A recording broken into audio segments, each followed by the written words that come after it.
Kerala Blasters കഴിഞ്ഞ മത്സരം കണ്ടതോടുകൂടി എനിക്കൊരു പ്രതീക്ഷ തന്നെ വരികയാണ്. കാരണം കേരള ബ്ലാസ്റ്റേഴ്സ് FC നല്ല തന്നെ പ്രകടനം കാഴ്ചവെച്ചതിനാൽ 2 റെഡ് കാർഡ് പക്ഷേ ലഭിക്കേണ്ടി വരുന്നു. അത് മിലോസ് ടെൻസിച്ചിനും ഐബൻ ഡോളിങ്ങിനുമാണ്.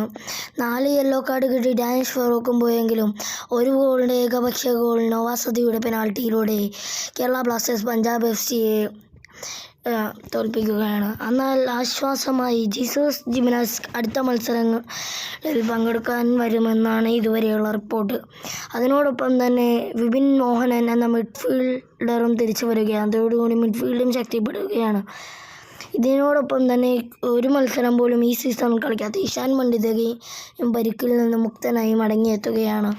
ഈ 3 പേരുടെയും വരവ് കേരള ബ്ലാസ്റ്റേഴ്സിന് പോസിറ്റീവ് സൈൻ തന്നെ. അടുത്ത മത്സരം ഒഡീഷ FCക്കെതിരെയാണ്. ഒഡീഷ FCക്ക് എതിരെയായി ഇതിനു മുമ്പ് മത്സരം നടന്നപ്പോൾ 2-2 എന്ന സ്കോറിൽ സമനിലയിൽ കലാശിക്കുകയാണ് ഉണ്ടായത്. എന്നാൽ മറ്റൊരു പ്രത്യേകത എന്താണെന്ന് വെച്ചാൽ രാഹുൽ KP കേരള ബ്ലാസ്റ്റേഴ്സിന് വേണ്ടി 6 വർഷത്തെ സേവനം കഴിഞ്ഞ ഒഡീഷ FCയിൽ ആണ്.